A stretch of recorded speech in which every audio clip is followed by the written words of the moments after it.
क्षेत्रवासियों के लिए मैं न्याय की बात करूंगा, चाहे अपना हो या पराया हो, वहाँ एक न्याय होगा। हर बूथ स्तर पर मेरा एक कार्यकर्ता होगा। वही न्याय है कि विरोध करना, अच्छे की भी विरोध करते हैं और गलत का भी विरोध करते हैं। भ्रष्टाचार कहीं नहीं है, कहीं कुछ नहीं है। भ्रष्टाचार खत्म हुआ है। जितनी भी नौकरियां निकलती थी सरकारी, उसमें पहले और सरकारों में पैसे देके नौकरियां लग जाती थी। इस सरकार में अगर एक भी व्यक्ति की पैसे देके नौकरी लगी हो तो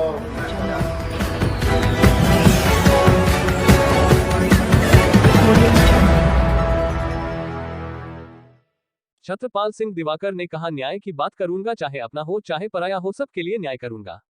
नमस्कार, आप देख रहे हैं खबर बुलंद भारत। बरेली से सैयद शाहरुख अली की रिपोर्ट। बरेली की 122 विधानसभा फरीदपुर से भारतीय जनता पार्टी के दावेदार छत्रपाल सिंह दिवाकर ने भरोसा दिलाते हुए कहा कि भारतीय जनता पार्टी की सरकार ने अपने शासनकाल में खूब विकास कराया है। जो कुछ विकास कार्य छूट गए हैं उनको वो चुनाव जीतने के बाद पूरा करा देंगे। आपको बताते चले कि छत्रपाल सिंह दिवाकर ने अपने जीवन में कई सामाजिक कार्य किए हैं।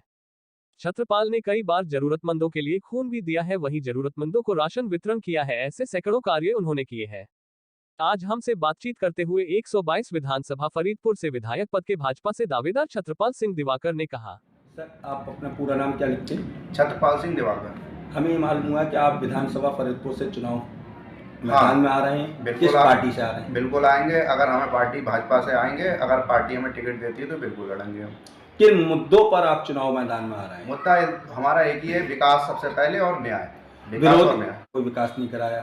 किया है, हर जगह किया है, कहीं कहीं रह गया है तो वो हो जाएगा। बीजेपी से ज़्यादा विकास कार्य कभी किसी सरकार ने किया ही नहीं है, और जो करके दिखाया है वो सब जानते हैं। मैं ज़्यादा क्या बोलूँ। विरोधी दलों का तो कार्य यही है कि विरोध करना, अच्छे की भी विरोध करते हैं और गलत का भी विरोध करते हैं। भ्रष्टाचार कहीं नहीं है, कहीं कुछ नहीं है। भ्रष्टाचार खत्म हुआ है। जितनी भी नौकरियां निकलती थी सरकारी, उसमें पहले और सरकारों में पैसे देके नौकरियां लग जाती थी। इस सरकार में अगर एक भी व्यक्ति की पैसे देके नौकरी लगी हो तो मैं सजा के लिए उत्तरदायी हूँ। विरोधी दल ये भी आरोप रखते हैं भारतीय जनता पार्टी पे, योगी सरकार पे, कि किसान विरोधी सरकार चल रही है। नहीं, गन्ना मूल्य बढ़ा दिया गया है और गन्ना मूल्य इतना रखा गया है, अन्य सरकारों में इतना कभी नहीं था।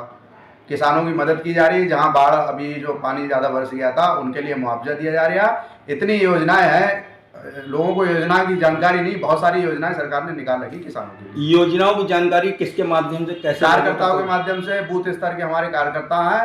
हर बूथ पे हमारे 21 लोग काम करते हैं, और हमारे पास अभी लक्ष्य आया है राष्ट्रीय सदस्यता अभियान का।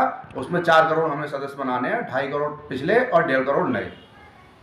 जैसे आपका विकास कार्य नहीं हुआ है विरोधी दलों के अनुसार, तो क्या आप उन विकास के नाम पर वोट मांग सकते हैं? बिल्कुल, विकास हुआ है। और मैं जिस विधानसभा सीट से लड़ूंगा, वहाँ वह फरीदपुर 122 है। अगर वहाँ कुछ रह गया है, मेरे चेहरे पे तो गड्ढे दिखाई देंगे, लेकिन वहाँ मेरी विधानसभा में कोई गड्ढा दिखाई नहीं देगा अगर मैं विधायक। हाँ, वो हो रहा है, और मेरे ख्याल से 3 महीने के अंदर वो भी मुद्दा समाप्त कर दिया जाएगा विरोधियों को। आपके बरेली शहर में भी काफी गड्ढे भरी सड़कें हैं, इस पर आप क्या कहेंगे? वो उसका कारण ये है, नाले बनाए जा रहे हैं, नए नालों का निर्माण किया जा रहा है। और नालों का निर्माण तभी हो सकता है जब खुदाई होगी। खुदाई की जा रही है, नए नालों का निर्माण किया जा रहा है, तब तक के लिए थोड़ा दिक्कत तो होगी। जब विधानसभा फरीदपुर से भी ये आवाज़ आती है बराबर के हमारे जो विधायक जी हैं उन्होंने कोई काम ही नहीं किया है। नहीं, काम जबकि भारतीय जनता पार्टी नहीं, काम तो उन्होंने किया है, लेकिन कहीं अगर नहीं कर पाए हैं तो मैं अगर विधायक बनूंगा तो मैं उसे पूरा कर दूंगा। आपका अब जो नई सोच, नई उमंग क्या है क्षेत्रवासियों के लिए? क्षेत्रवासियों के लिए मैं न्याय की बात करूंगा, चाहे अपना हो या पराया हो। वहाँ एक न्याय होगा। हर बूथ स्तर पर मेरा एक कार्यकर्ता होगा, वही न्याय करेगा वहाँ पे। और कोई समस्या है तो वो वहाँ बूथ के कार्यकर्ता को बताएंगे, उसकी समस्या वहीं से मेरे पास से आके निपट जाएगी। महिलाओं की सुरक्षा के लिए आप क्या नया योजना लाएंगे? महिलाओं के लिए कानून सख्त कर दिया जाएगा, और कानून पे ज़्यादा जोर दिया जाएगा, जिससे किसी तरह का महिलाओं का शोषण न किया जाए। के बीच में 90% का जो मुकदमे लिखे जाते हैं वो झूठे होते हैं। फिर भी अगर कहीं सच्चा है तो उसकी मदद करनी चाहिए। जैसे कि लोगों में समस्या, सबसे बड़ी समस्या रहती है दवा की, और क्षेत्रीय जो तहसीलें हैं या कस्बे हैं, गाँव हैं, वहाँ पे स्वास्थ्य सेवाएं नहीं मिल पाती हैं। उसके लिए आपके पास क्या योजना है? दवाओं के लिए लोगों को जानकारी नहीं है। सरकारी दवाओं से, चाहे आप ह्यूमन ले लीजिए, चाहे वेटरनरी ले लीजिए, अस्पतालों में दवाएं इतनी भरी हुई हैं कि लोग एक्सपायरी तक हो जा रही हैं।